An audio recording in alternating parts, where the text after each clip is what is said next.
We're recording. We are here with Barsoom on Substack. John Carter, how are you doing today, John? I'm great. How are you? Doing well. I appreciate you, being spontaneous with me and being open to a discussion. I think I first came across you had this HBD article, grokking human biodiversity with a D20 system. And it's always interesting, looking back on D&D. I was never a D&D player, but I was a webcomic reader. And for some reason, I don't know how this happened, but you go back to 2006 or 2008, and there were a lot of web comics about Dungeons and Dragons, Goblins comic, Giant in the Playground. There were a couple of different ones, and I don't know how I got into this. There was Rice Boy. There was a big hot web comic scene. XKCD might have not been around at this time. Perry Bible Fellowship, and so I started to learn about D&D through this. And they have these classes and they have these races. Um, and yet, the people who are involved with that are like, or were at the time, it's probably even intensified now, but they were like the most anti-racist people you Yes. could possibly imagine. And so there's always been this inner contradiction with things like Lord of the Rings, even Tolkien himself, who was like a Nordicist, like he thought Northern hmm European culture was this specially unique thing.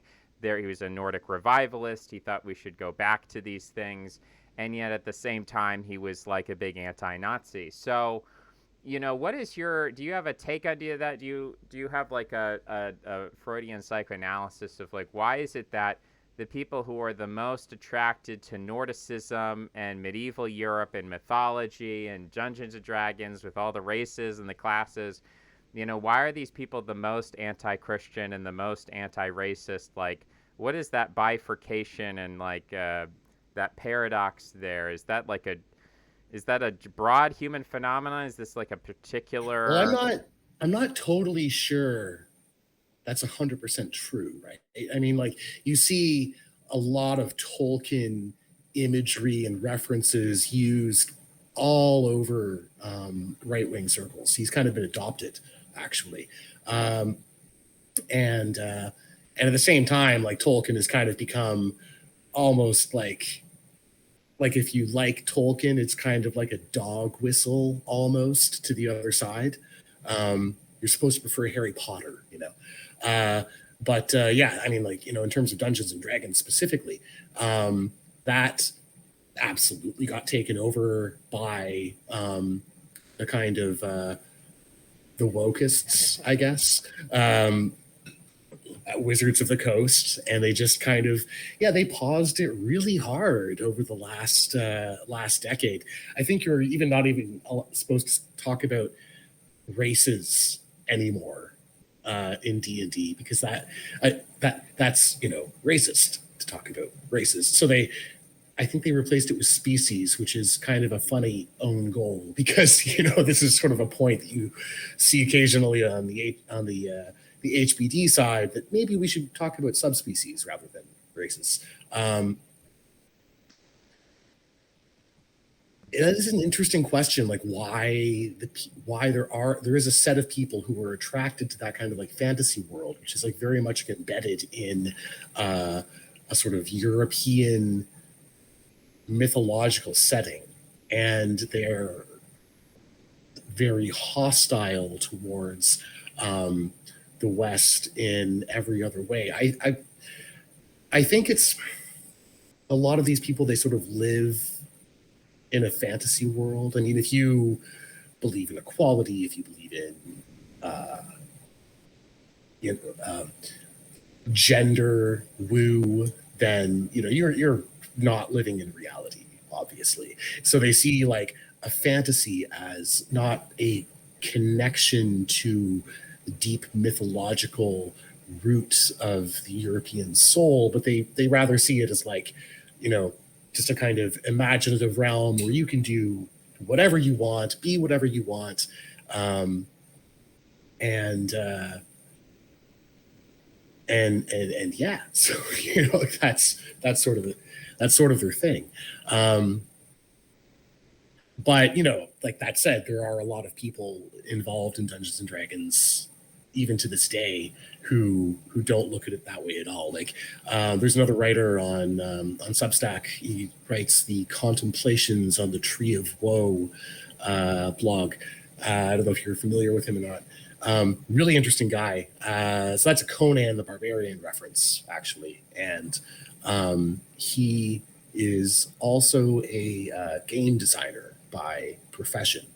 He's done this sort of D20 spin-off system called Adventure Conqueror King, and it's sort of the polar opposite of Wizards of the Coast D&D. Like it is not woke in the slightest. And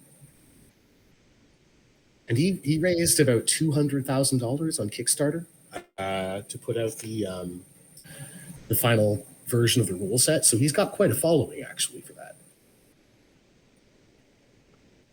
Yeah, I mean, I think there's an aspect of openness that people like when you talk about nerds and geeks, and you know, maybe it has something to do with a correlation between intelligence and openness, but there at least, you know, going back 2008 or something, there was definitely an idea that you know, there was like a Christian evangelical movement that was saying, you know, Harry Potter is evil and Dungeons and Dragons is satanic.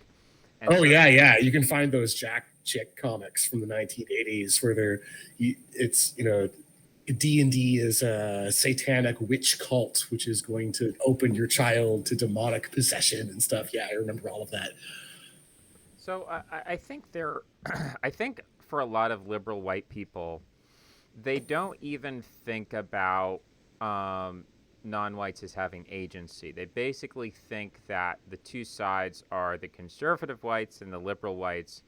And they, you know, I have this article on liberal ethnogenesis talking a little bit about how I think liberal white people kind of see themselves sometimes as basically their own ethnicity.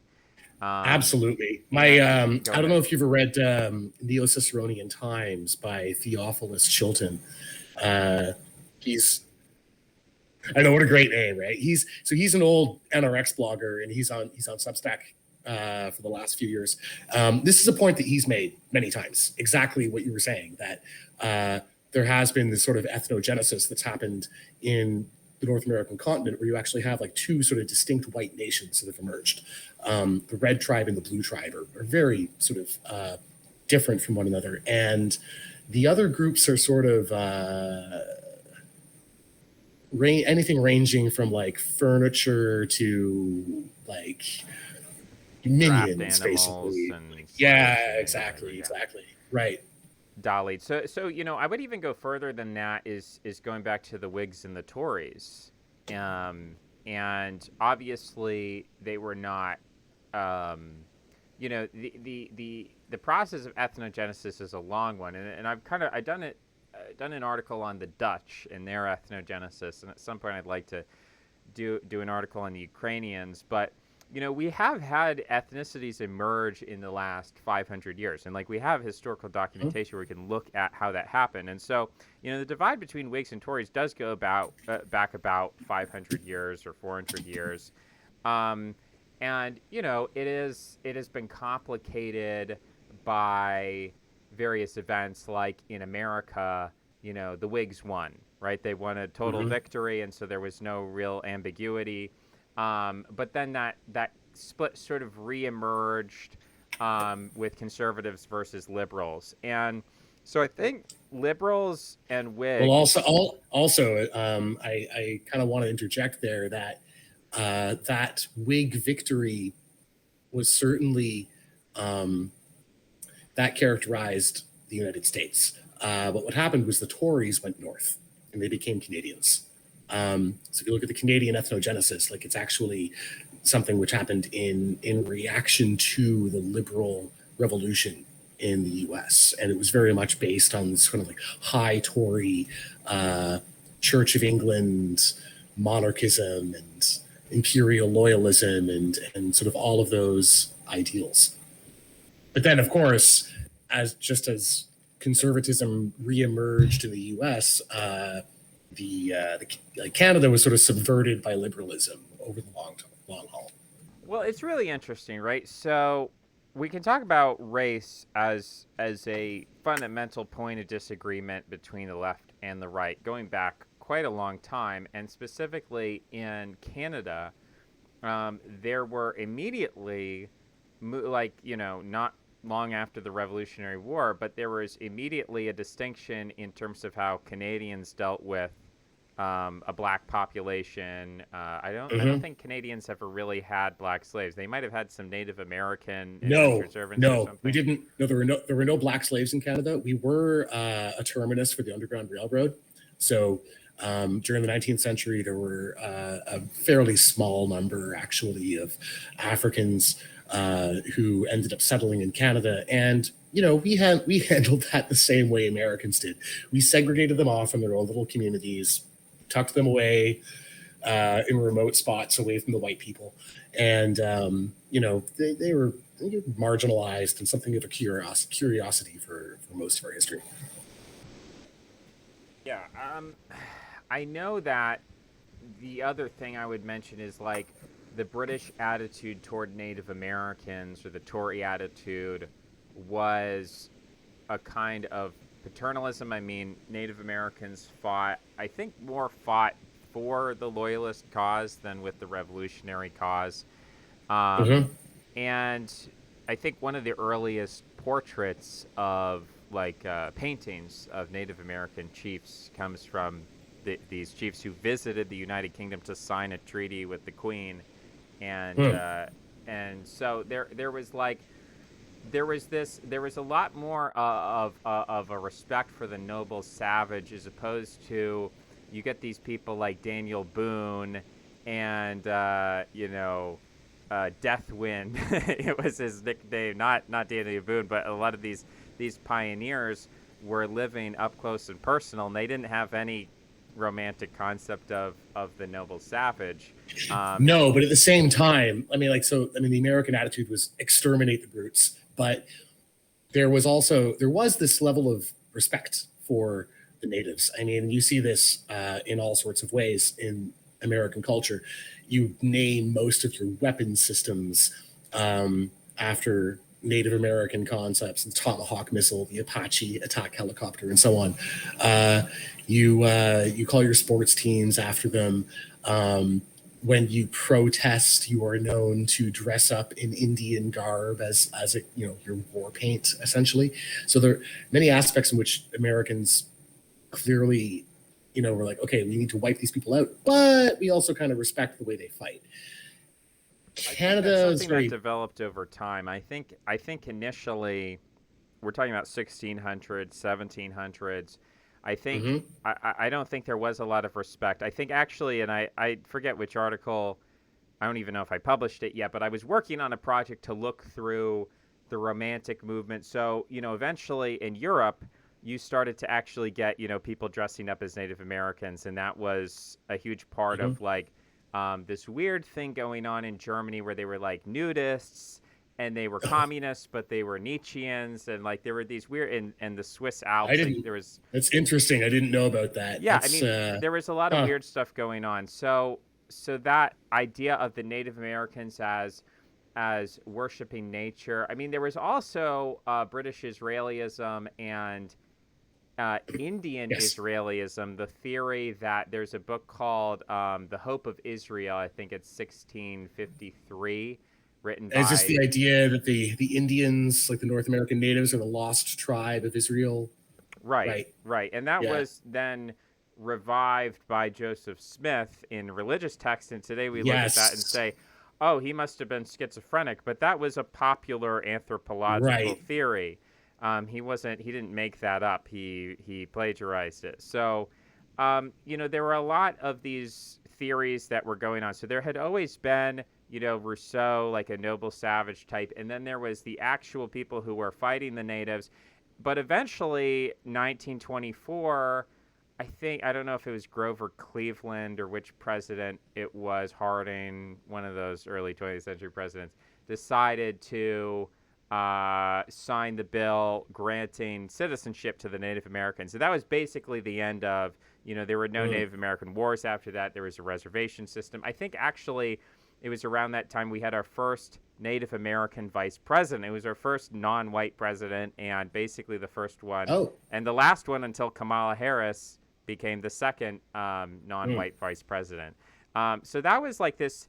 It was this period of integration. This is when you saw the Boy Scouts emerge, and a lot of those early scouting organizations adopted Native American names. So it was very much like you had this period of warfare and conflict, and as it began to end, and as those wars faded into mythology, you started to get, people playing cowboys and Indians and romanticizing it, and then you had the country western genre. So, and now we've gotten to the point where it's like Native Americans are this sacred thing, and we say the Mhm. land, we remember The that land this was the land right. acknowledgements, those are Land acknowledgements, huge, yeah. huge in Canada. I think they might have even started here and been adopted later in the US. Yeah, so the Canadian experience obviously is very different, mostly originally for economic reasons, because the Canadian economy for a few hundred years was essentially the fur trading industry. So that necessitated making the natives economic partners and diplomatic partners rather than in the US context, they were largely obstacles. You needed land to cultivate, and they're on the land, you need to clear them off. And that dynamic didn't emerge in Canada until sort of well into the 19th century, I think. But by that point, there was enough experience with Canadian elites in terms of establishing diplomatic relations with the natives that it was it was largely peaceful. Like we had a couple of uprisings that we had to put down, minimal loss of life actually, and just sort of signed treaties with them, set up the reservation system, and it was all fairly bloodless and much more humane. Yeah. Like I said, it's largely just because of the dynamics that emerged from economics. Like if you look at the wars that were fought in like the 16th or 17th century, it was not typically Europeans versus natives.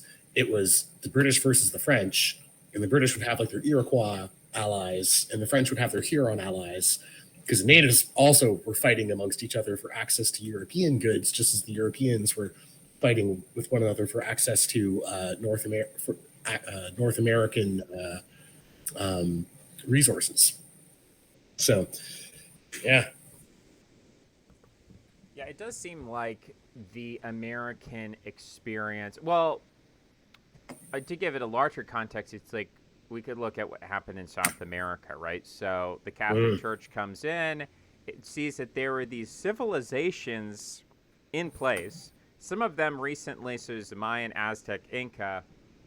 I think it was like the Mayan and the Aztec were still intact, and the Inca had already like recently died out in like 1350 or something. You've got that. I've got it A reversed. little bit up. You got that a little bit reversed. So yeah. The Aztec were very much at their peak when the Spanish showed up. The Mayans, I mean, they were still around, but their civilization had essentially collapsed from its peak. And I think, it was around the 1300s when that happened.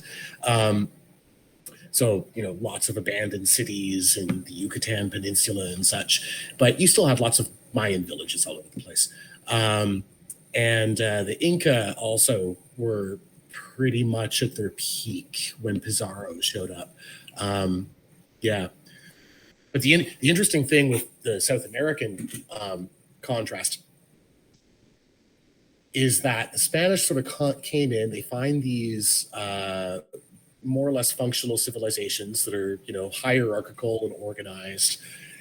And they essentially just like lop off the heads of those hierarchies and install themselves at the top. And then, convert them to Catholicism and so on. But the actual process of conquest was very, very fast. I mean, like Cortez in Mexico, that was like a couple of years was all it took to subdue pretty much the entirety of Central America. And Pizarro's conquest of the Inca was similarly rapid. Whereas in North America, it took centuries for the British to consolidate control over the continent, because there was no sort of centralized government amongst the natives. You just had this kind of like, shifting mass of tribes that are all sort of independent from one another. So, if you take out one tribe, that means nothing at all to the other tribes, because all the tribes are constantly at war with one another as well. So it was just a much more difficult system, political system to subdue. But then the settlement tactics adopted by the two European imperial powers were also very different.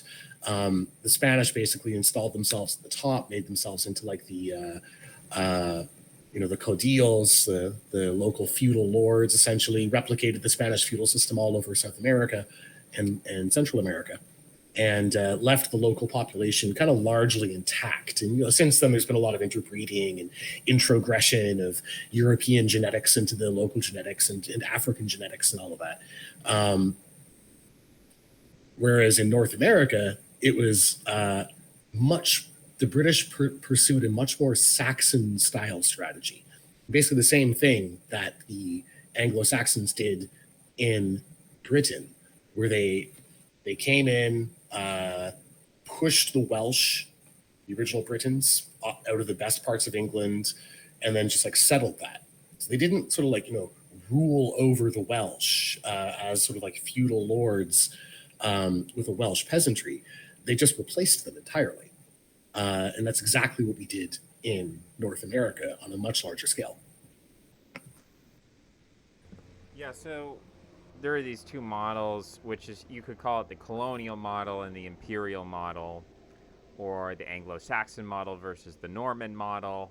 You also saw, historically, like the difference between various. So, like, one of the things, like the Phoenician colony of Carthage genetically was not Phoenician at all. So, I mean, this is what the DNA, and this is within the last. That's interesting. What were they? They were native Berbers. They were Italians. They were Greeks, Sicilians. So there were migratory populations throughout the Mediterranean, but the Carthaginians spoke a language that was descended from Phoenician. They worshipped Phoenician gods. Everybody knew they were from Phoenicia. That's interesting. So they were culturally Semitic. Well, they were in the same way that Bolivia speaks Spanish and worships Catholicism. Right. But Bolivia is not really genetically, European. No, genetically, it's I think the most indigenous native nation in the Americas. Yeah.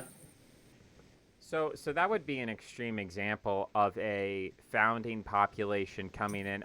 You could also look at the Magyars in Central Europe, as you had a warrior class came in, imposed its language on a group of people, but genetically speaking, Hungarians are not, Central Asian peoples. They're similar to their neighborhoods. And then, you have the model of, you go in and you clear them out. It's like the Bell Beaker invasion, where it's like 90% population replacement. So, yeah, I mean, that looking through those different invasions in history, I mean, now we're at this point with America in the modern day, where America has a super imperialistic model as opposed to a colonial model, right? America doesn't colonize Ukraine and put a bunch of Scotch-Irish, Appalachians in Kiev and, make it into an American colony that way. It's completely structural. You could even compare it in certain ways to like the Chinese or Mongolian model, where they would go in with their military force or they would even just threaten somebody. They wouldn't actually put troops on the ground like China and Vietnam, for example. They would say, well, if you don't give us money, we will invade you. And they could just intimidate people into giving them money. And then they would just extract some tax. Now, America doesn't even do that, right? We've even abstracted the process beyond that to the point where it's like, okay, as long as you like trade in dollars and like Mhm. as long as you take an IMF loan, and it's like all these Yeah. superstructures that are so divorced from any kind of jingoism or patriotism, and that seems to be like the and most. which moreover preserve the illusion of a sort of like free world order, right? Where like you don't have American military governors being imposed on conquered countries. Like they elect their own governments. You know, it just so happens that their governments are very sympathetic to American interests, shall we say? Yeah. I mean, a lot of this is America evolved from being like a telerocracy land power in the 18th and 19th century that was primarily focused on the conquest of the North American continent and its settlement. And then, sort of towards the end of the 19th century and certainly in the 20th century, it turned into a thalassocracy with the warrior class that had previously sort of conquered the inland empire being redirected towards foot soldiers for trade wars that would benefit the coastal capitals, and that actually maps really closely to the political divide in the U.S. as well. The like red team are basically the ones who are more focused on the inside. They tend to be the ones who are joining the Marines or the Army, or the line troops during wars. If you look coming from Appalachia or the Heartland, for example. And then blue team, like you tend to find them more in the Air Force and the Navy when they're in the military, sort of the sea power parts of it. They tend to work in more like the finance or academia. So again, like beneficiaries of the sea power, they're much more externally focused, like on sort of geopolitical great game type stuff, and have relatively less interest in developing things at home. It's a more extractive. I mean, like sea empires tend to be very extractive. They're very piratical, right? Like you go in to one of your possessions, you get as much as you draw as much as you can out of it, and you don't worry so much about building what's there because it's not really your territory. Whereas land empires are much more they cultivate, they build, because they're sort of more focused on the land and improving the land that they take and occupy. I'm going to push back on this. Yeah, go ahead. So let's look at Russia and China as land empires, and the level of development that they engaged in historically was much lower than the investment that Great Britain or even France. And I would even count, again, this idea that, America used to be a land power and then it became a sea power. It's like, the Marines were fighting in 1798 or something over the Barbary pirates and Yes. And the shores Yes. of Tripoli. So like the Marines literally are a Viking pirate in terms of the whole model of like, we're gonna get you on a ship and then you're gonna land on the shore and then you're gonna do a punitive raid.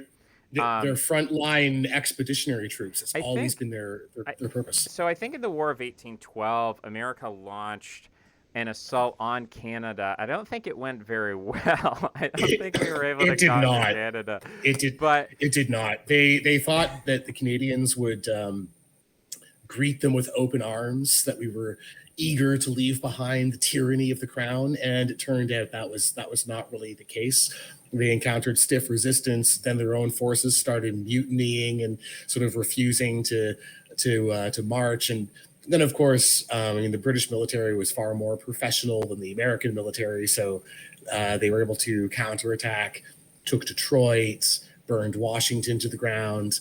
Um, Well, there's one area where the Americans did well. It was under Andrew Jackson in the Battle of New Orleans, and that was a naval uh-huh. battle. So the interesting thing is that, like, on land the British dominated, but actually it was in the water that the British got humiliated, and because without Yeah. that, I mean, that was the way that America was able to say, okay, well, we gave you a bloody nose, you gave us a bloody nose, let's just call the whole thing off, as Yes. opposed to Yes. had Yeah, had that was my understanding.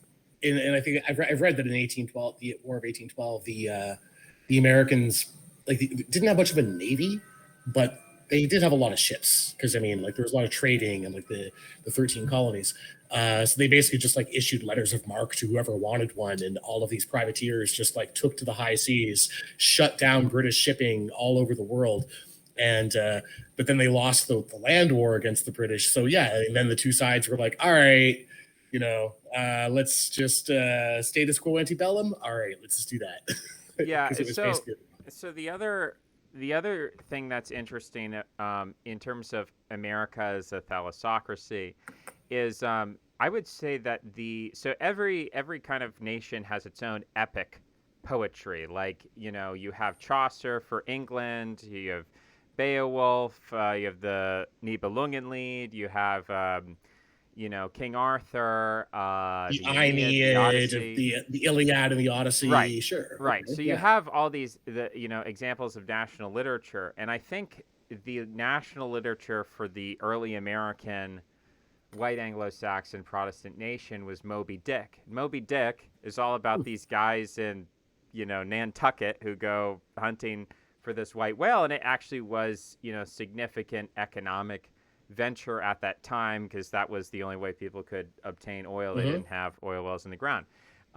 So I think there is from the beginning, I think, of the American nation, that there was always I think it's just America has the best of both. I mean, I literally think like America is like an Atlantean nation in the sense of it has ample land. It has everything you could want in terms of agriculture. It has the Great Lakes, the largest freshwater lakes in the world. And it also has, Atlantic ports and Pacific ports. I mean, there's just no other country in the world that has that. But Now, of course, the only reason it has the Pacific ports was due to a centuries long uh, grueling conquest right. of the Western states, right? So, I mean, the question of whether America is a thalassocracy or a telerocracy, I think, historically, I think you're correct. Like it has been both. It's really a question of the emphasis at any given time. And America's always had that kind of flexibility where it can behave in both ways.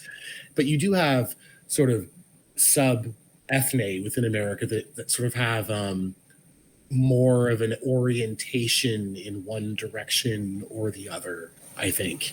Uh, Well, like the wasn't the Appalachians, for example, the Scots Irish there. I don't think they really care too much about the sea power stuff, you know? Um, Well, look at, Alexander Hamilton was like born in Barbados or Jamaica or something, right? And so that's why yep. people think he's. I mean, he wasn't black, but that's kind of one of those things like Henry VIII was black, sort of thing. But it. So he definitely like grew up on what at the time was this giant like aircraft area, slash trading port. Like it was a huge. I mean, he kind of grew up in, yeah, that Atlantean setting. And then he came into the American federal government and he said, we got to federalize everything. We need a central banking system. We need to be a financial empire. And then you had Jefferson, who was like, no, we need to have these small farmers and it's going to be this. And Right. he directly said, like, I don't want the Norman model of conquest where there's a ruling class over everyone else. What I want is to go back to the Anglo-Saxon model where every man has absolute private property and Mm-hmm. total sovereignty of the individual. And so these are two, political models that, we never truly ejected one side from the conversation. So, You know, And go ahead.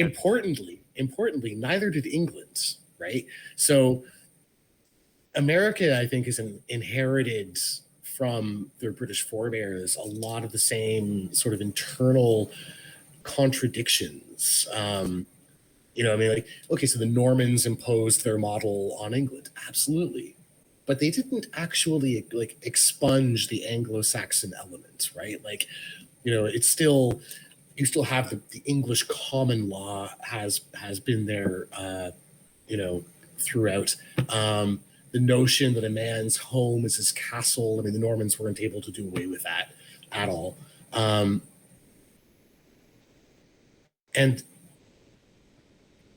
you even see this in the English language, of course, which is a sort of Creole of English and French, actually, Old English and French.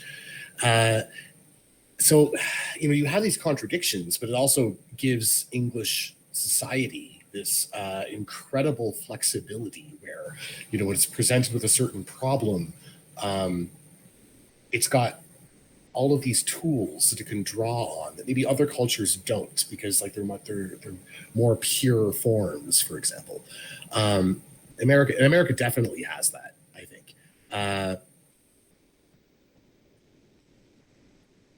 Yeah. I think that I get a little bit frustrated with people when they say things like I'll sort of equivocate between Britain and America, and I'll be like, I'll be talking about Britain in one sentence, America in another sentence, or use some statistics, and people will be like, those are two completely different countries, and you Americans always think that, we're all living in America. And it's like, the cultural difference between British people and American people at this point, I think, is less than the difference between liberals and conservatives. I think I mean, I guess I'm making Lewontin's fallacy here, but I really think that, I mean, we speak the same language, we have the same religious history. I just think that these are two systems that there was a brief period from 1776 until, basically 1865 or something, maybe a little bit longer thereafter. But there was a period where it was like, because it took so long to get ships across the ocean and whatnot, they weren't able to be in one governing system. But, since the First World War, American Britain have pretty much always fought together. They've never fought on opposite sides. So from a military perspective, and I think that's what's important to me at the end of the day, is like when we talk about sovereignty of states, the question of sovereignty means, are you able to versus another country, are you able to militarily be independent or oppose that country? And if the answer is no, then these are not two separate sovereign states. Actually, these are, this is more than just an alliance, because there's been a lot of alliances over time, in historical terms. I think. But if you're so inextricably interwoven with one another that there is no possibility of independent action, then you're absolutely correct. Sovereignty does not really exist. Whatever it says on paper, it's not really there. And so I find that, okay, that was interesting what you noted about the differences between Americans and the English currently being less than the differences culturally between conservatives and liberals. And I think this is actually a very broad thing that goes beyond just the US and the UK. So like you have this like rise of like a new sort of nationalism over the last decade, and one of the interesting contradictions in that I've written about a little bit is that the nationalists in whichever country you go to, whether it's the US, Canada, Germany, France, United Kingdom, Australia, they all share a common culture. They're conversant in the same memes. They read the same philosophers. They listen to the same podcasts.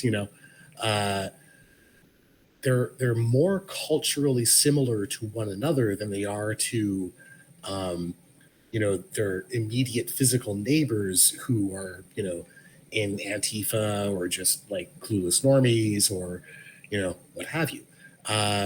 And so like nationalism has almost become this kind of like global culture alongside all of these other global cultures.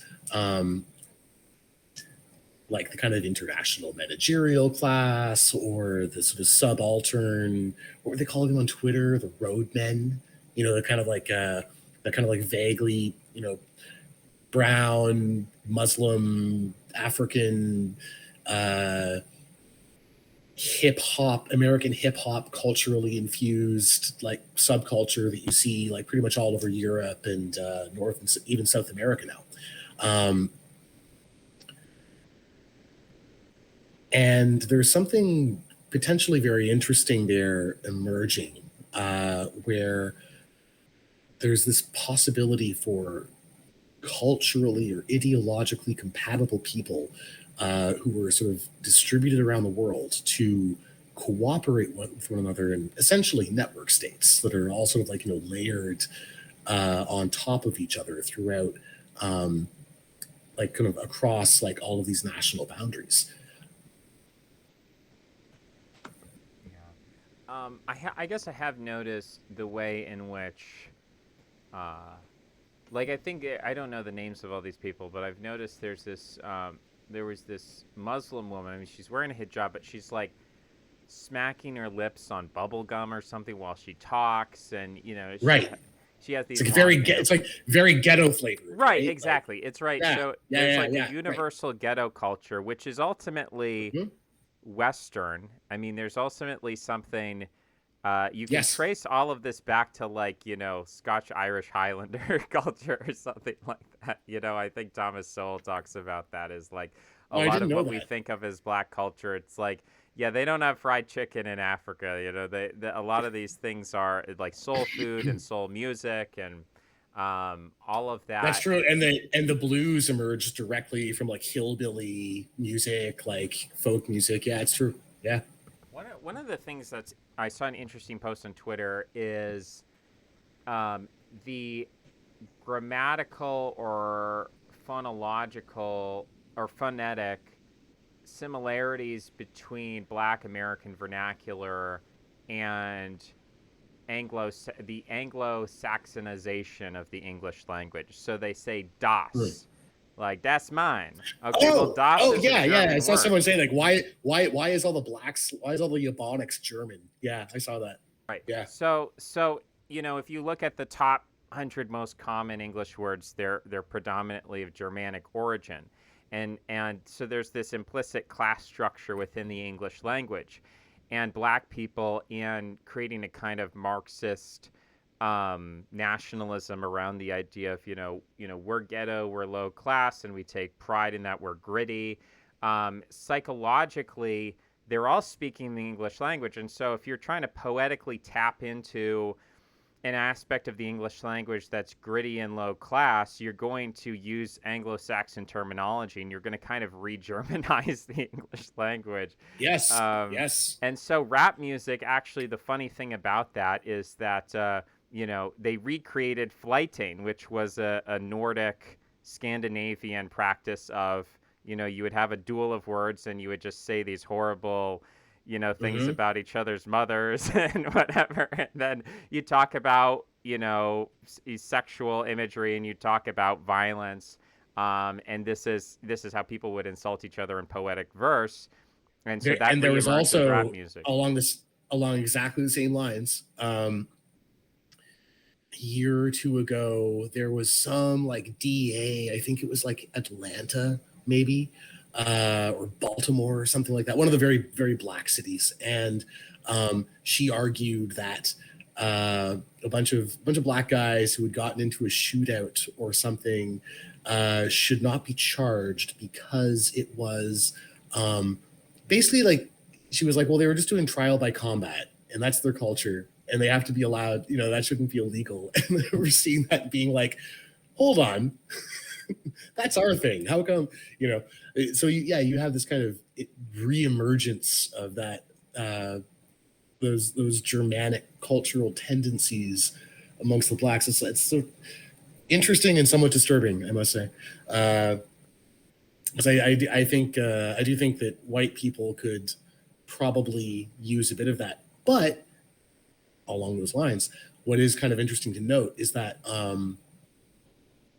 lot of the slang which is used in like the online right is actually appropriated from the blacks, like based, for example.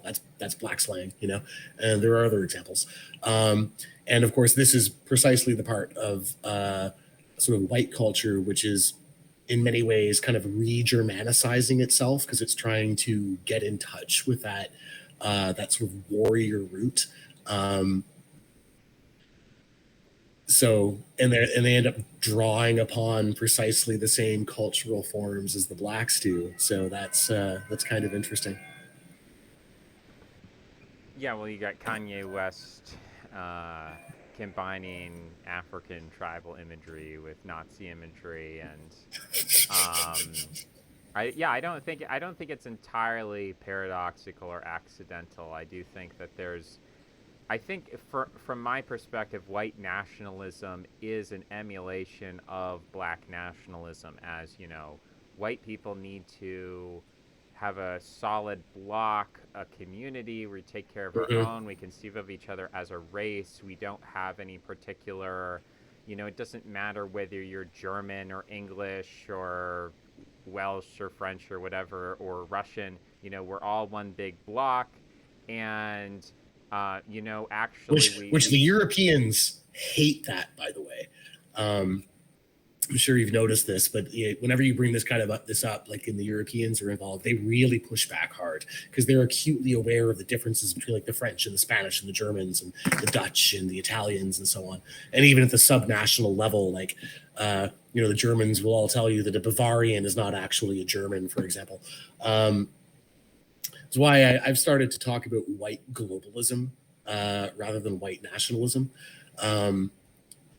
There should be sort of a framework for global cooperation amongst the peoples and countries of European descent, but one that does not try to rub out those more fine-grained distinctions between the groups. It actually tries to preserve them. This is one of the problems, actually, of sort of the 19th century model of nationalism, is they a lot of people have pointed out that like that period of nationalism was actually a kind of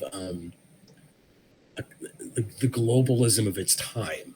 Like all of the French, whether you're from Provence or Brittany or Normandy or what have you, you all have to speak Parisian French. That's the standard French now, for example. And there's this project, all sorts of European countries are doing this to try to like eliminate local cultural differences, which then you abstract that to the next level, and you get to where we are now, where we have an elite which has taken that to the level of like, well, we should just kind of try to eliminate all human differences, period, and come back in 1,000 years, and it's this kind of one sort of beige blob of humanity with no difference anywhere on the planet, which is actually quite horrifying. Yeah, I mean, the most horrifying thing to me is beige nationalism. Is the idea that boy, mate, bruv, my fish and chips from Birmingham are better than yours down in Luton, and it's like that level of that. It's like you're both Pakistani immigrants, and like what is this kind of like basically soccer hooligan nationalism is very offensive to me and very petty. And what I would prefer, I mean, sort of giving my globalist take, is that I think that we're on the precipice with genetics of something that many people consider horrifying and terrifying, which is a kind of transhumanism or a kind of sovereignty over our phenotype and our genotype that in the past people attempted, maybe through selective breeding or aristocracies or arranged marriages, to generate that kind of effect, but we're on the precipice of being able to directly interface with that, and it's moving from science fiction into very mRNA quickly. vaccines and embryo Yeah, selection and gene yeah. therapies. And so, we're on the precipice of that. And my prediction isn't that we all become, a beige humanity that's all exactly the same. It's that we intensely speciate Hmm. into basically in the same way that if you look at mammals after the extinction of the dinosaurs, you had basically a little rat that then turned into a rhinoceros, and it turned into a dolphin, it turned into a whale, it Hmm. turned into a wolf. It basically filled out all of the possible niches from one form, and that's what I think. um, there's a biological possibility that humanity could essentially displace all, maybe not all life on Earth, but basically all other mammals, um, by, kind of recreating these different, it's like if somebody wants to start an underwater civilization, it's like, okay, well, why not create humans with gills, and then we can colonize the oceans, 75% of the Earth. I mean, there's no, we have examples of species which are able to live underwater. Why can't we just cognitively, grant them the cognition to be able to build civilization underwater? So, that kind of speciation, is the opposite of the beige future. And the beige future, I think, is only Hmm. possible if we have a cognitive and economic collapse to the point where we're not able to advance science further. In fact, we'll have a scientific regression. And there's a guy, Twitter Zoomer Schopenhauer, he's on Substack Oh Philip yeah, Roth. I yeah. just did. I know Zoomer Schopenhauer. Yeah, yeah, Yeah, yeah. And he just, I'm gonna. we're actually in the same group chat. Okay. Have you read Yeah, his? He put out a very long article recently. I don't know if you've had time to read it. It's on. I did Okay. not. Well, I just think I to saw it, but yeah, quickly, it was really long. I mean, I read it. I think people should read it. He's talking about the fact that the most optimistic predictions for peak oil are 2050, and of course the Mm. pessimistic predictions are like 2028. And so when you realize how dependent we are on energy and how difficult it is to simply substitute and replace, you know You're actually traumatizing me right now I'm because traumatized. I mean, I was very, no, I you, mean, I'm energized by it, so but there were many debates about this with specifically with Zoomer Schopenhauer. I'm not a peak oil guy myself because there are I'm of the opinion that there are quite a few energy sources out there, especially once you look up at space and the ridiculous amount of energy that is available uh, just from the sun alone. So I don't actually think we're going to energy starve ourselves unless we're really stupid. Um, well, we are kind of and really and stupid. and we're and already we're already don't kind of take stupid, and we're kind of getting stupider. And I would actually, I'm going to agree with both you and him in the sense of I agree with him that peak oil is coming. I agree with you that there are technologies that could address that problem. The problem is that we probably have hit peak intelligence in the 1700s. It's probably been declining since then. The decline has increased and it's accelerating, and there's currently not really a I mean, the problem is you have a problem that requires intelligence to solve, and your and intelligence is we're decreasing. currently have a dysgenic breeding system, which is actually our cities are acting as IQ shredders, and the yeah, no, this is a massive problem. This is a problem we've been aware of for some time. I mean, like the right wing progressives of the early 20th century, back during like the heyday of enthusiasm for eugenics, they were all very aware of this problem. Um, and like we haven't solved it yet, obviously. It's certainly possible that genetic engineering could mitigate that to a remarkable degree. uh, Frankly, artificial intelligence might as well.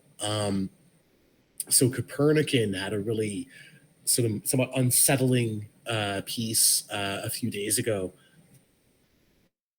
running a scenario for what might happen due to AI over the next century or two, and it's largely based around thinking about the idea of like AI co-pilots, that you just like wearable computing that gives you access to an AI that just kind of like gives you advice for what to do throughout the day, whatever you happen to be doing.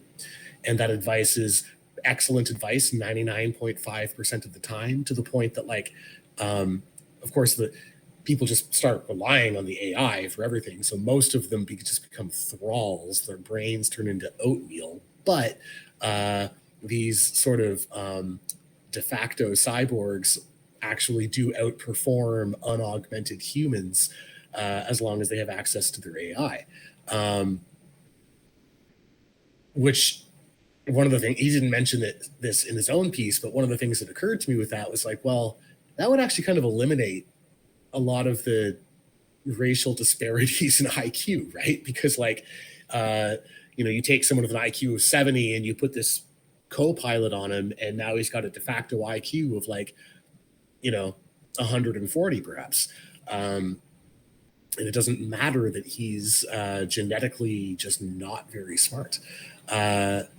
So there's possibilities there as well, even in like the kind of dystopian context for us to sort of get around that. I personally think this is not like a controversial statement, I think, but I think AI is going to play a very, very large role in whatever comes next, either for better or for worse. I actually think we're on the verge of something rather epochal in the near future, which, if you look at the history of the Earth, there are a few events that stand out as being incredibly significant. The first would be the origin of life itself. Chemistry suddenly learning how to encode information in amino acids, such that the first organic cells are sort of created as a new unity, which then go on to just completely transform the face of the Earth. Earth goes from a non-living to a living system.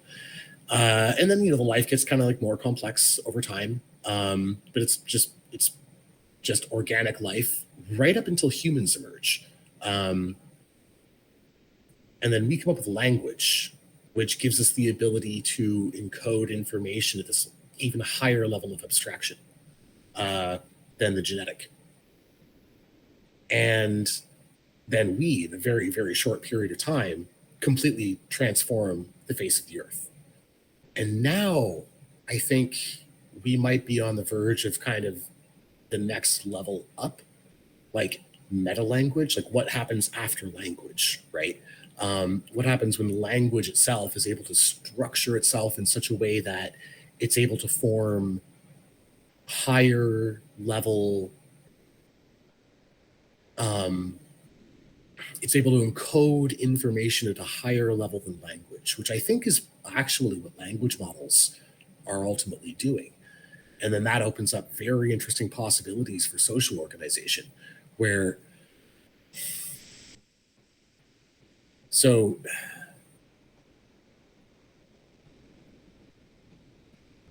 Yeah, I mean, in the same way that like language enabled biological organisms to organize themselves into societies of far greater complexity than you would find in like a herd of buffalo or something. In the same way that genetic information enabled biological life to organize itself into far more complex chemical structures than you would find in a sort of undifferentiated chemical soup. I think AI might enable societies, plural, to organize themselves into far more complex metasocial structures, which will open up capabilities that we probably don't even understand right now. we don't. So this is something that I've been writing about. I haven't published on this yet. It's something I've been writing about for a bit, kind of struggling with actually, because the part of the problem is the language for what I'm trying to get at. I don't think actually exists at the moment. It's like, how do you think about things beyond language? What is a society beyond societies? It's not just a society of societies. It's something else. Yeah. It does sound like it's a problematic idea, even if it's true, because it makes a lot of the current structure. I mean, you've kind of alluded to this with talking about white globalism as opposed to nationalism, that a lot of these petty distinctions that, it's like one of the one of the funniest people to talk to for me are Irish nationalists because they speak English, right? So, I could try to learn some other language and talk to some other nationalists. It sounds like it's time for church over there. Um, but basically, Irish nationalists, they speak English, and yet they have this idea that, Gaelic civilization. You talk to these people, and they're like, well, the Gaelic language is like a metaphysical language, and we're trying to preserve this divine they Hmm. have this really I don't, and I'm not entirely uh, opposed to the idea that different languages maybe have competitive advantages in certain forms of cognition or something like that. But I guess Absolutely. uh, um, you know, in ter- Actually, an AI will be potentially one of the best things to happen to language preservation because um, the ability to seamlessly translate between languages means that you actually don't need to standardize language in order to have large scale cooperation, which opens up very interesting possibilities. Because, insofar as the language that you think in affects your cognition, and I agree that that is almost certainly a thing. Um, then you could start actually not just preserving all of the old languages, you start coming up with new languages in order to enhance certain patterns of cognition or what have you. Uh, and have these like be like specific to like certain subcultures or um, professional organizations or cults or what have you, without any loss of ability to communicate with those outside. Yeah, that I mean, it reminds me of Esperanto. I mean, it also reminds me of the Hebrew revival that happened with the Zionists in the 19th century, which I still think is more impressive than the state of Israel, because it's one thing to just Yeah. deport millions of people from one place to another. I mean, a lot of people, I mean, the Germans, the Indians, the Pakistanis, the Russians, whatever, it's like a lot of people have been moved from place to place, but to consciously force people, it's like we're gonna take this language which is about as dead as Latin, and we're going to Hmm. revive it, and we're going to use it in common parlance. um, that and then it's going to be a national language. I mean, that's a pretty impressive project. So It's a um, supreme. It's a supreme act of will. It's very impressive. I mean, the Irish have been trying to do the same thing with Gaelic. The Welsh have been trying to do the same thing with Welsh, but not with anything like the same level of success. Well, no, We I mean could, they've had a head start in the sense that those languages never actually died out. I mean, those languages have been living languages. I mean, obviously they're less spoken than they used to be, but they never completely died out. Whereas Yiddish was the language of Jewish life for over a hmm thousand years, if not longer. I mean, there were others as well. There's Ladino and whatever other sorts of Creoles of Jewish plus whatever the local Arabic or Greek or whatever it was. But yeah, I mean, I don't, I see no precedent for that in human history. And maybe in that sense, what you're talking about, this kind of meta language, like the idea of we're not just going to speak the language that we're given, but we're going to consciously choose what language we want to speak. There is hmm something priestly about that. I mean, obviously, There are preservationist movements of the Catholic priesthood had Latin. You have Old Church Slavonic. So you have these holy languages that are preserved. But to revive a language, and now you're saying like, let's invent a completely new language, which was what Esperanto was about for the communists. Or Klingon or Mm, Elvish or mm, I mean, like Conlang is actually an entire subculture right now. There are people who will just invent languages because it's fun. It's actually become, and in Hollywood, uh, it's become an increasingly common thing for movies to have a language invented for them. So, like the Disney Atlantis movie, they invented an Atlantean language. They hired a linguist. He worked from Proto-Indo-European to develop it.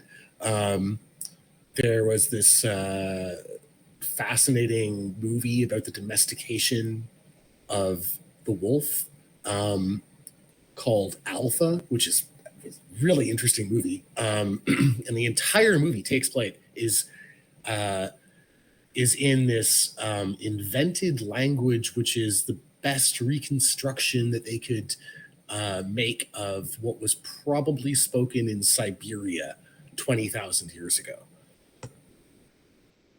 Yeah. yeah, I mean, I know there's a nostratic theory that like Indo-European and Afro-Asiatic and Dravidian all have like a common root. So trying to reconstruct like an Ur language for humanity is an interesting idea.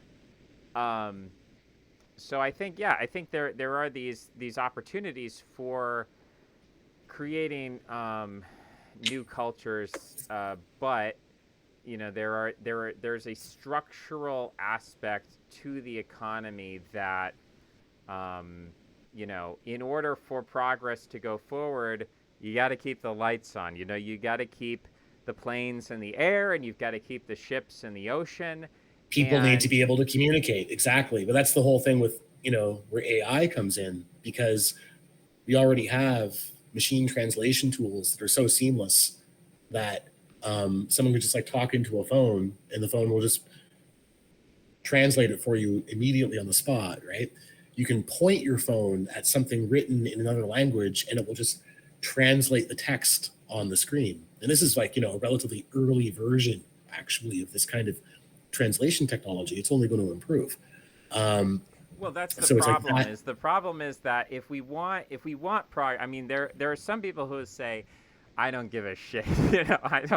I'm going to speak whatever language I speak, and I don't want to, all this stuff sounds weird to me, and this is all Jewish or something. There's some people who are going to say that. But if we assume that we're interested in this project, then there is a level of global infrastructure that needs to be maintained. And Yes. I think there are some people when they talk about, well, we got outsourcing and we got to save the middle class, so we've been shipping the jobs overseas, so we got to bring them back, so we got to have tariffs, so we got to have protectionism. Um, that line of thinking to me is like, I would rather just, give people free money or something. I would rather just I don't know, give them free video games or something, rather than saying what we're going to do is we're going to create a model of economics which is attempting to we're trying to recreate the conditions of the 19th century, because that's where nationalism and industrialism kind of merged into, and you could say fascism was kind of an extension or acceleration of that, of the industrial model, even communism to an extent, like the industrial model of society. And we've moved into a globalized economy. So romanticizing, having nostalgia for that, I mean, I understand maybe emotionally why, you watch some communist propaganda or you watch Triumph of the Will and you think, oh, the aesthetics are really cool. And wouldn't it be awesome if we had this like total war mechanized society and everyone's marching and we're all wearing awesome uniforms and helmets and stuff?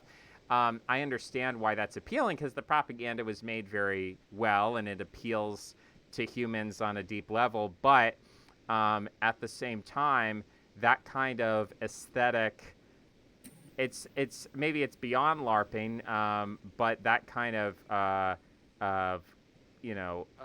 dress up and focus on, we like Tucker Carlson will say this a lot, like, oh, we don't make beautiful buildings anymore, and the globalists, they're trying to humiliate us with these ugly buildings. um, and so, what we need to do is we need to regulate AI, and we need to stop trading with these other countries, and we need to get back to the Jeffersonian model. I think that if that were to happen, and I think odds are we're going to continue in the direction we've been going, but if that were to happen, the people who are pushing that, I don't think they entirely realize that they are we don't make iPhones in America, and you actually can't have the global satellite infrastructure that supports you being able to translate things on your phone with the Wi-Fi. You can't have that. The supply chains are too globalized. We can't do it all locally. So I don't think people understand the economic infrastructure that is all interconnected that supports these technologies. They think it's localized because they look, the phone's in my pocket, but everything that powers the phone, informs the phone, updates the phone, connects the phone, all of that is transnational. And none of that is actually in principle new, right? I mean, there was this famous essay, I forget who wrote it. It's like The Story of a Pencil or something, where this economist, you probably heard of this. Yeah, it might have been. That might have been. Yeah. Yeah. And just all where you had to, all of the steps involved in making a pencil, all of the different kinds of resources that had to go into it, and how this could only be done essentially just with a global economy for something fairly simple. And this is broadly true of basically every material artifact in our civilization right now. And we've had this kind of thing before, right? I mean, the Bronze Age, for example, quite famously, copper and tin are not found in the same same places. So you had to have a large, spread out trade network in order to make bronze. Despite that, you still had all sorts of little independent empires that would go to war with one another and so on. I think there's a lot of anxiety everywhere in the world right now for excellent reasons, that the global system could completely erase all sort of local distinctions, make every place like every other place. And this is felt as an assault, as very invasive by almost everyone. And it would be just a colossal loss, right? I mean, I don't want my own country to be lost to this, but I also don't want Vietnam to become just like Paraguay, to become just like Dubai. I mean, this how boring the world would be. So this kind of resurgent localism or nationalism is this kind of urge to protect and intensify local differences, but then that does need to be done in the while also sort of maintaining the ability to make advanced technology. We're not going to be able to go back to the Shire as this little autarky that produces all of its own resources and material goods. And that's just never happening again. Not without massive civilizational collapse, and if that happens, of course, we'll have other problems. I do, to go back to what we were talking about earlier, when you're talking about mRNA and CRISPR and such, kind of leading to a radiation of hominid species. And I think you're definitely onto something there. I suspect that by the time this century is out, virtually all of the political questions that exercise us and occupy us today are going to be just obsolete, just total non-questions, right? The race issue, okay, that's huge now, very important. But if someone can inject an mRNA cocktail and their skin color changes and their IQ goes up by 20 points, and they gain the ability to metabolize oxygen at a Tibetan altitude. You know, and then a week later they inject a different cocktail, and now they can breathe underwater and their skin turns blue and they grow like webbed thing. It's sort of like, well, at this point species barely exists, let alone race. Like every individual becomes sort of their own species almost. uh so yeah, Well, certainly, okay, so bringing this all together, right? You were saying, well, what does it mean to have a society with multiple societies? And I think connecting these two topics, it actually means to have a society with multiple species. I think that yes. we're going toward not just an interplanetary civilization, but like an interspecies civilization. So I think that's the big picture, and I agree with you that there are Hmm. really only two outcomes. The first outcome is that we achieve this like crazy transhuman future that is honestly going to destroy a lot of human culture, and it is, but it's also going to create new cultures and transhuman cultures. And so I don't think that the beige gray world that people are expecting is not possible, but I do think that an erasure of certain like Vietnamese culture might not exist. And is that a tragedy for So Vietnamese I people? I It's actually like, don't think I'm going to push back really hard on that, because I don't think that's actually baked into the cake. Um, if you look at the genetics of any current species, including humans, you find continuity going back to the first organisms uh, on Earth, right? If you look at any human culture currently extant, uh, you will find continuity going back ultimately to, like, Paleolithic times. Um, they've changed dramatically over the time, but you have those threads of continuity. I think those will be preserved. Um, Generally, the pattern on Earth, as it evolves, as it develops, has not been that the previous layers of development are just erased by what comes next, right? We think about, like, oh, AI is going to come along and we're going to get Skyneted into oblivion and it'll just be like machine world, right? um but that never, like when life came along, it didn't eliminate chemistry, it relies on chemistry. When culture came along, it didn't eliminate biological life, it relies on biological life. Um, Now we have this sort of machine layer. And I mean, at least so far, the machines can't even maintain themselves without us. Uh, if we found with with AIs, if we feed them their own output as training data, the models degrade. They actually need us to provide the training data to, like, be able to keep running. And they also have no volition whatsoever. Um, I don't think that layer uh, is going to like eliminate humanity per se. And in terms of, like, culture, I mean, well, the people who are uh,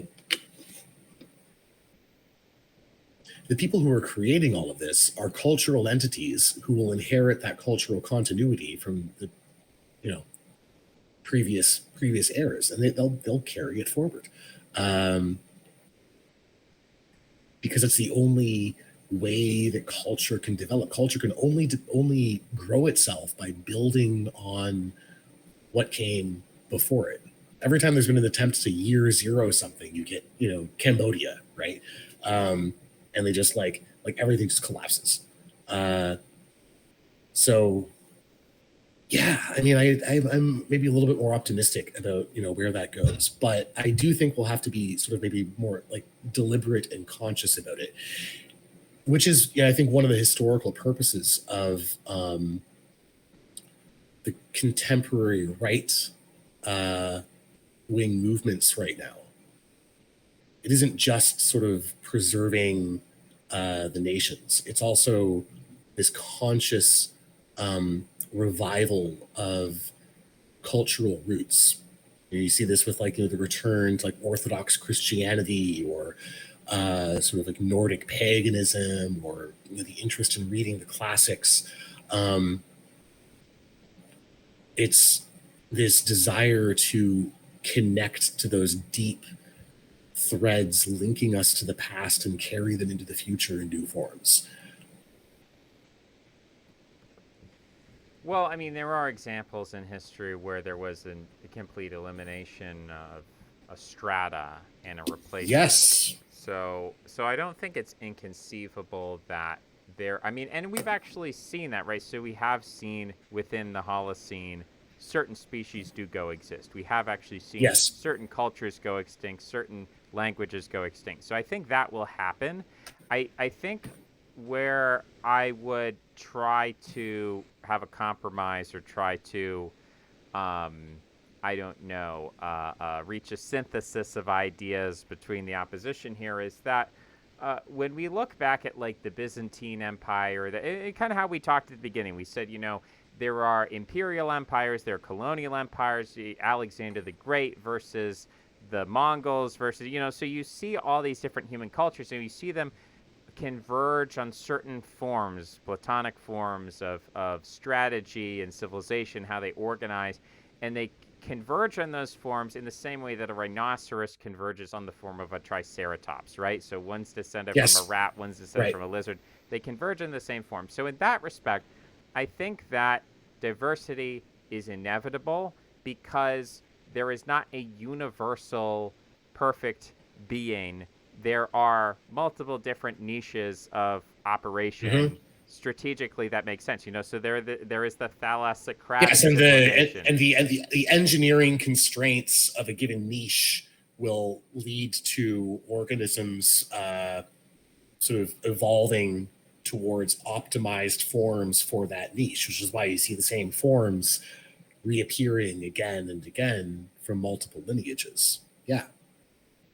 Yeah, so I think we agree that Dungeons and Dragons is the future, and we're gonna have all these different things. But I guess I think the distinction between myself and the nationalist crowd or the right wing crowd is that they see this tragedy, and what they're trying to do is they're trying to negotiate, have their cake and eat it too, and they're trying to have the best of both worlds, where we get the technology, we have the progress, but we are also mindful to be sensitive to, we're culturally sensitive, and I see that, and I mean, I understand, and I'm not like totally unsympathetic, and I've seen different cultures, and I've had experience where I say, oh, this is really nice. I can appreciate, I can value it, and I can feel emotionally impacted by it. But as a matter of policy, as a matter of politics, as a matter of allegiance, of which team I'm rooting for, and how I feel about mass immigration, how I feel about cultural erosion,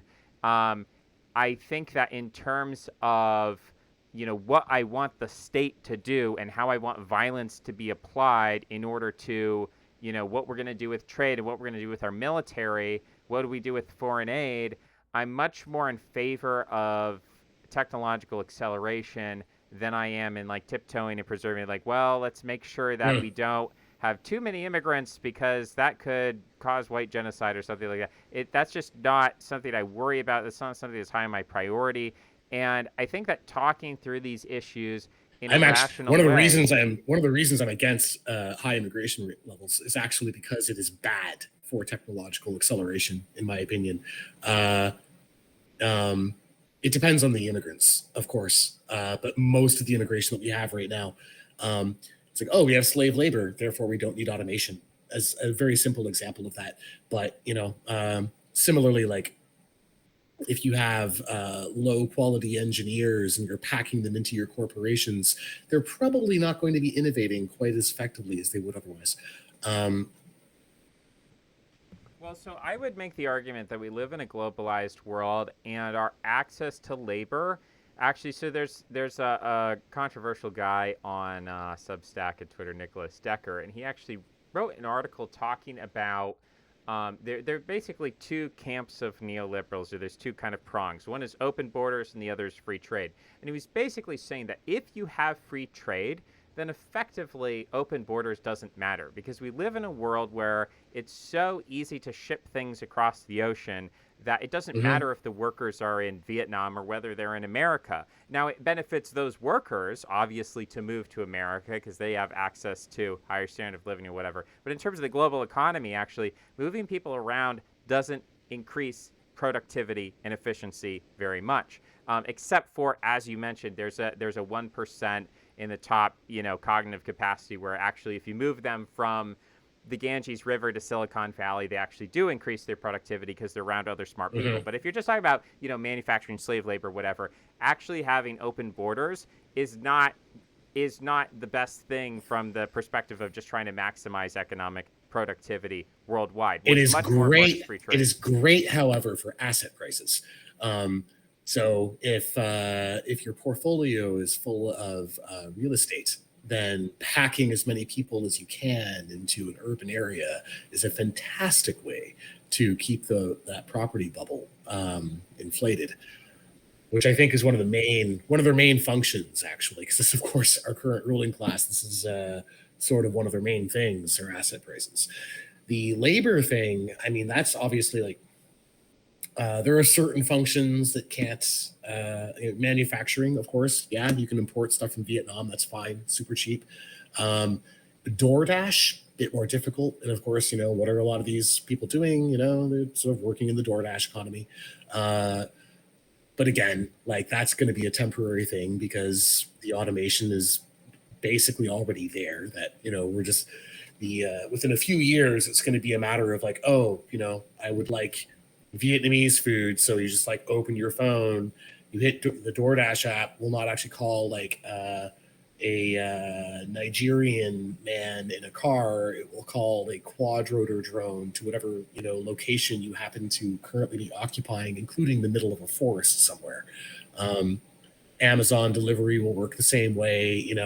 Like this is all just coming. Like that's going to make all of that kind of labor kind of pointless. So let me Um, let me let me push back on that and say that I actually think that if you're interested, and I don't know what other assets you're talking about by real estate, but let's talk about real estate and say that when immigrants come into the country, they bring in proportionately the people coming in, they're just Mexicans, are the amount of construction workers they bring in per capita is higher than the construction workers per capita that already exist in the country. So effectively, they are driving down the labor costs of construction, which makes building housing cheaper.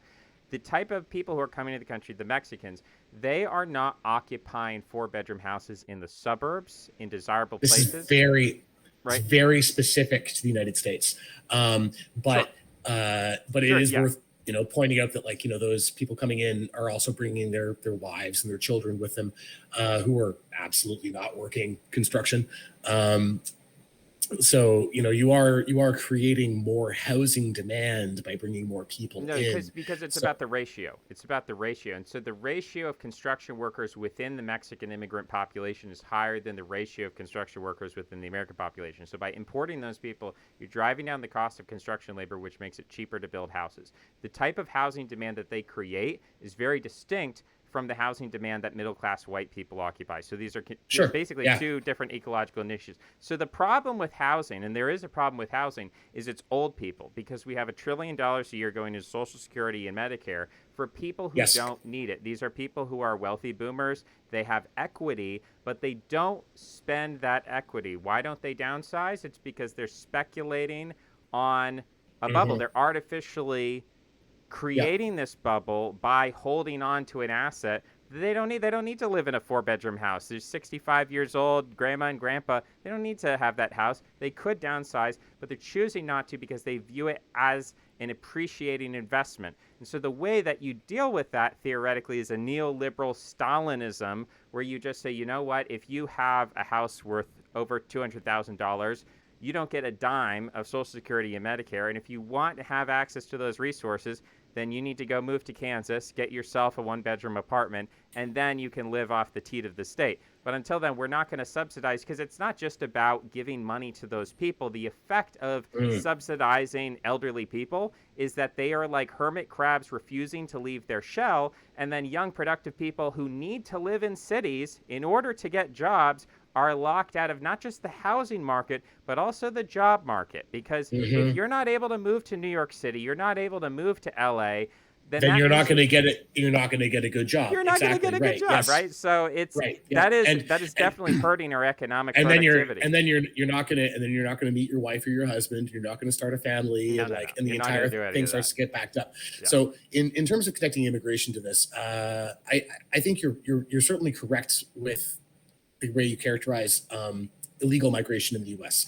Uh, if I look at the UK or Canada, I think the situation is a little bit different. Um, Most of the migrants coming over legally or illegally, like in the case of Canada, we have no illegal immigration for all intents and purposes. It's all quite legal, and it's an insanely high rate of people coming in. And they are not, by and large, working construction. They're uh, doing other things, They're actually running gas. speculating on real estate, right? There's Chinese who come Yes, over and they buy. exactly. Right. Yes, Yeah. yes, right. Right. So that actually is boosting housing demand. And so here, I would say we actually have both of those contributing factors, right? So you've got the massively increased demand from high immigration levels, but you've also got the boomers with their real estate equity being unwilling to part with that because that's where all their wealth is tied up. And you've also got private sector speculators, BlackRock type asset management companies. They're kind of in the same game, and like foreign speculators. You've got money laundering actually from the fentanyl industry has become a big thing in Canada, sluicing through our real estate system. And I think the situation in the United Kingdom is probably not so different. Well, also in the United Kingdom, it's like a huge thing. and it's worth pointing out, like consistent with this hypothesis, that as much as Americans complain about the cost of housing, like you guys have it good compared to the United Kingdom or Canada, especially compared to Canada. Canada's housing costs are just outrageous. I've been living in Airbnbs in like South America and Eastern Europe for like the last year, and I've been saving money doing that compared to what I would have to pay to just rent a one-bedroom apartment in this country. So, yeah, in the U.S., yeah, it's much more about just like driving down the cost of labor. That's the big driver for most immigration. Now, the immigration question in the US, of course, is not purely about illegal immigration. People focus on that. I think the focus on that is this kind of boomer thing where they don't want to be called racist. I don't care as long as they come in legally, But, there's huge numbers of people that get brought in perfectly legally in the US.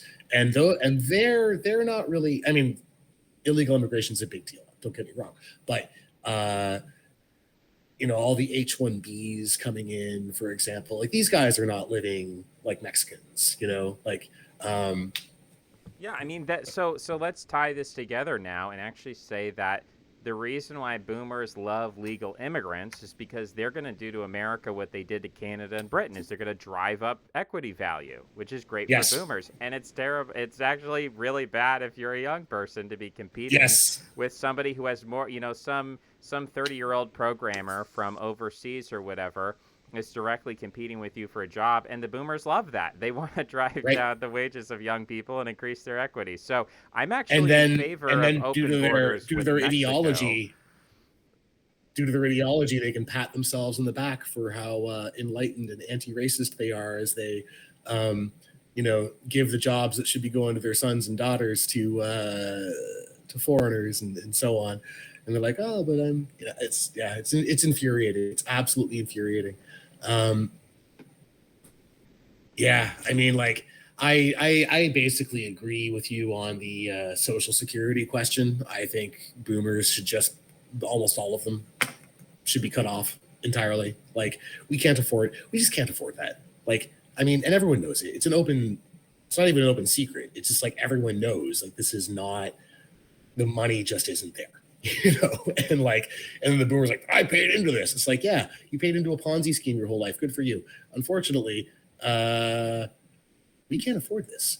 It's also kind of crazy.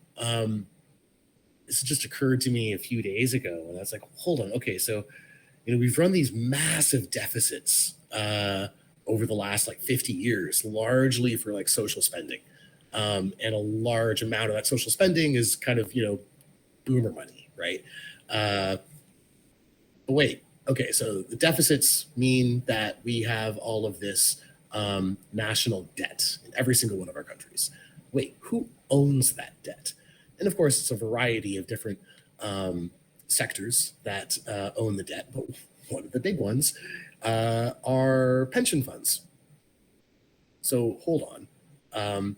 We gave the boomers a bunch of money, and because we couldn't afford to give the boomers the money, the boomers loaned us the money, and now we owe the boomers money because we gave the boomers money.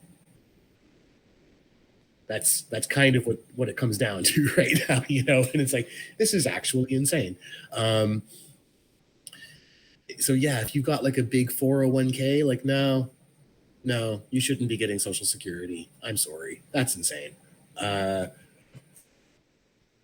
My grandmother actually, she was furious when she started getting a Canada pension because my grandparents were pretty well off, and she was like, what is this? I don't need this money. Why are you giving this to me?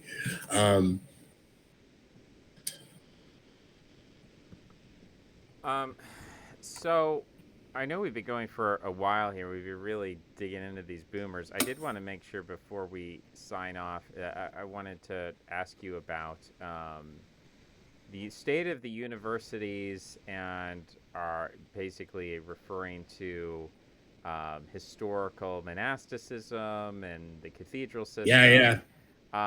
It seems pretty scary what's going on with great inflation, and the cost isn't going down, and people are cheating with ChatGPT. I've kind of suggested that what we do is we we drop people into the Alaskan wilderness, see if they survive, and if they do, then they get a college degree, and if they don't, they can get a certificate of participation or something like that. But we need that's what the penal system should be, right? Someone does something sufficiently bad, you drop them off into the middle of the Canadian North with a knife, and if they make their way back to civilization, you put them in the special forces, and if not, well, no loss. So, I mean, yeah, the universities, they just have so many problems. I don't really see how they pull out of it.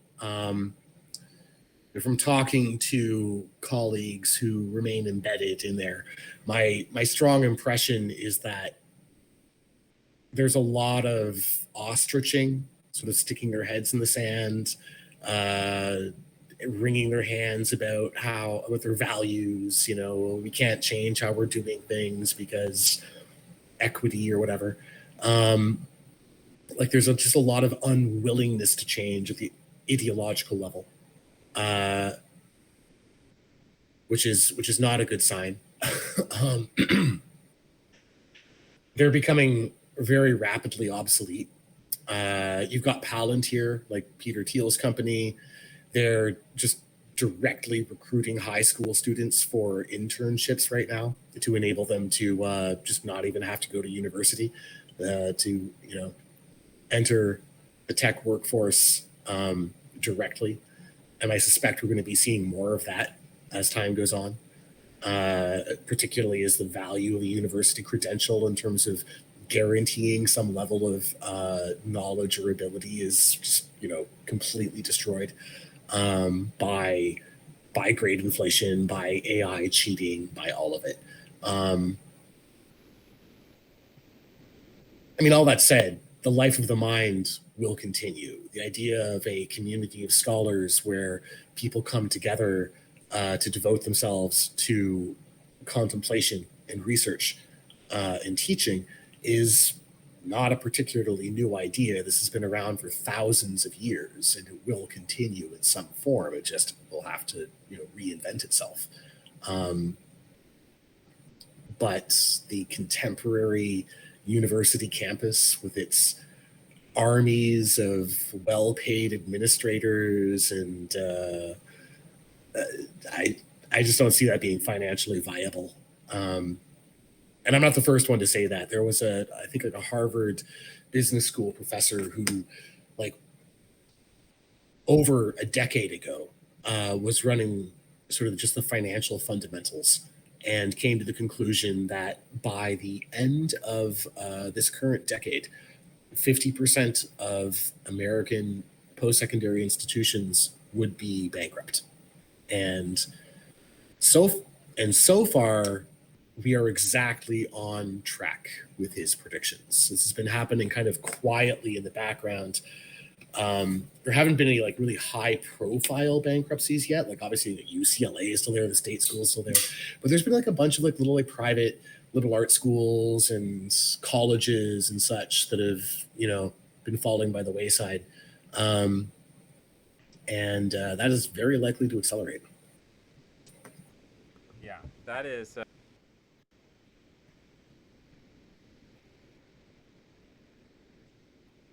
I mean, they're hitting into a lot of problems, right? So first, there's a demographic problem.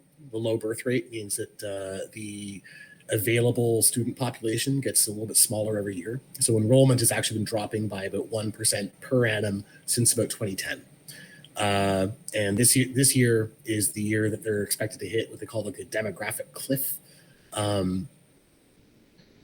Making that even worse is that enrollment dropped by, I think it was huge. I think it was like 10% or something during COVID, because a whole lot of high school students, particularly young men, were not willing to pay full ride tuition for Zoom school, and they did not come back after the lockdowns ended. So what happened then was like, you had this kind of step function drop in enrollment, and it did not recover. Instead, it simply continued declining at that 1% per annum rate that it had been going at before.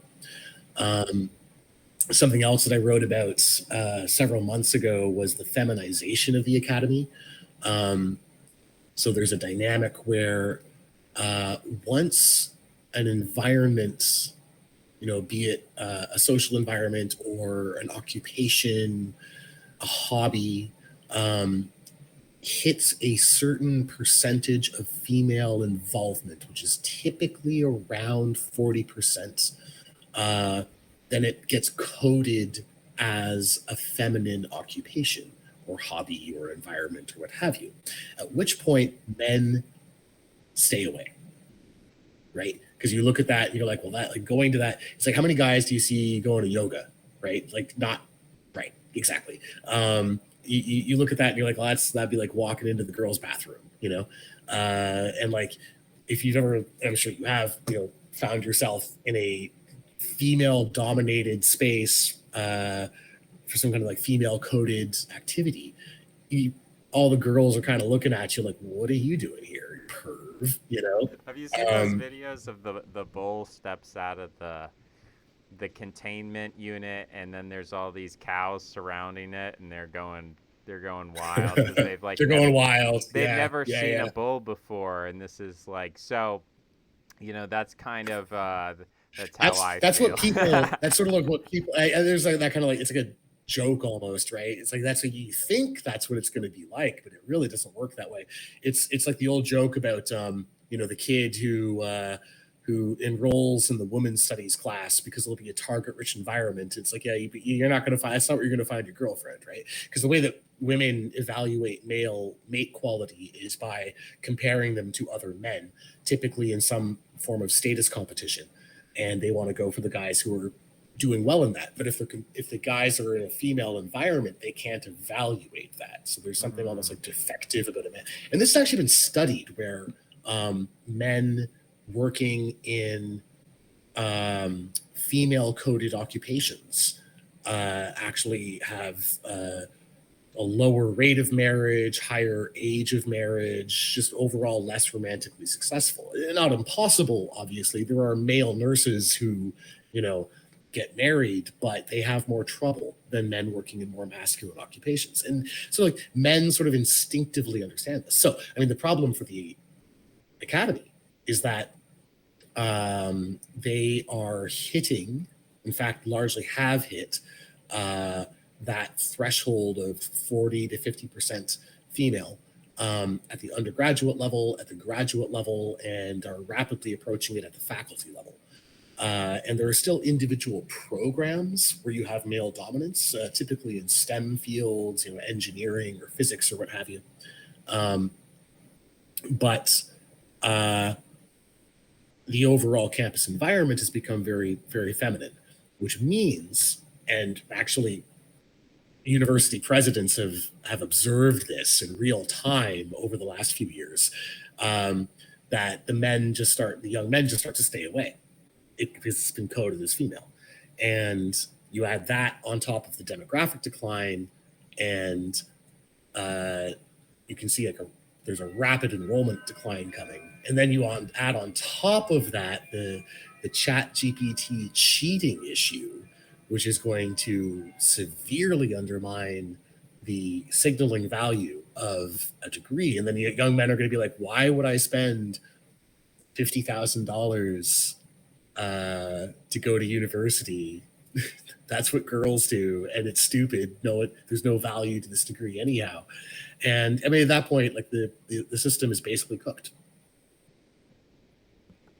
Well, we're bringing up a lot of things about dating, and I would defend, there is actually a model of dating and sexual success, and I think that there are some empirical questions here. So, I would encourage if you want to do a PhD, I think you're going to be very sexually successful with that, as opposed to being a plumber, at least if you care about having a high partner. Nothing I just said should imply that I am telling the kind of intelligent and sensitive young man who would be listening to your podcast or reading my own blog to become a plumber instead of developing themselves professionally and intellectually. I actually really, really hate that. I find that this is this kind of like boomer conservative thing. Like, oh, universities have gone woke, so you should just go and become a plumber. It's like, well, okay, like, maybe the average young guy, that might actually not even be terrible advice, right? Like, if you're talking to your cousin Clayton, who's maybe not that bright, like, you should be like, yeah, maybe learn a trade, man. Like, you'll have a better life with that. You get married to that waitress down at the dive bar, right? But Clayton is not the kind of kid who is listening to political podcasts and reading political blogs and engaging in political discourse on Twitter. That's a very, very specific, much smaller, frankly, somewhat intellectually elite demographic. These are the people that you want to become your scientists and your engineers and your philosophers and your artists and your writers and so on. And, like, obviously, like, you need to give them better advice, right? Go become a carpenter. Terrible advice for someone like that. A few years ago, go to university actually was the right advice. I'm not so sure it still is. But, like, maybe something like get that internship at Palantir, something like that. You certainly want to encourage them to develop themselves intellectually. I mean, the problem with the universities that's emerging isn't even that they're sort of politicized, they're woke, that's almost beside the point now. It's becoming more the issue of, like, the signaling value of the degree is being rapidly destroyed, and that not only are you not going to get that intellectual stimulation that universities used to offer, but you also aren't necessarily going to get the professional doors opening for you. So then, okay, then what do you tell the smart young men? You know, and I don't have a great answer to that yet. I feel like one of the things that the sort of intellectual community that's developing on the internet, like we're sort of gradually becoming a sort of ad hoc solution to that, but it's not really formalized at the level that it needs to be. There aren't really clear pathways for ambitious young men the way that there were like 10 or 15 years ago. Yeah, I guess my advice would be don't get caught cheating, but if you could work a job in college and earn enough money to pay someone to do all your work for you, it might not be the worst thing in the world. But I guess I actually don't think that the situation for young men is worse than it was in the past. I think that there are loopholes, there are ways to get around these problems, and I think you can live a better life than your parents or your grandparents. There obviously is a growing number of I people know, who are totally I know failing, all, but I know all sorts of young guys who actually have been pretty successful. Um, I guess the only unifying thing is that there's no one path now. They've all sort of had to figure out their own paths in order to reach some degree of life success. And a lot of it just comes down to talent and personal agency. Like if you wait around for the institutions to usher you through, you're kind of screwed. If you make your education your own, like, personal project and develop yourself, apply yourself, and learn to do interesting and useful things, then you can actually grow a pretty great career for yourself. I think But that's a you know, good message the of hope. 9 to 5 rising in the corporate hierarchy after 4 years of school, I think that that life path is drying up very quickly. Well, we've covered a lot of stuff here. I didn't expect it, but we've gotten a huge conversation. I think people will enjoy it, and I want to give you the last word before we end it. If there's anything final thoughts or things you're working on, people you want to shout out, I give you the floor. I mean, all I want to say is thank you for inviting me on. This was a fascinating conversation that, yeah, we covered a lot of ground, touched on a lot of different things, and gave me a couple of ideas for stuff I might write about in the future. We'll see. Like I had a couple of insights thanks to this conversation. So thank you very much for that. Awesome, beautiful. That's what we like to hear. John, appreciate you coming on. Hopefully we can talk again soon. Absolutely. All right, take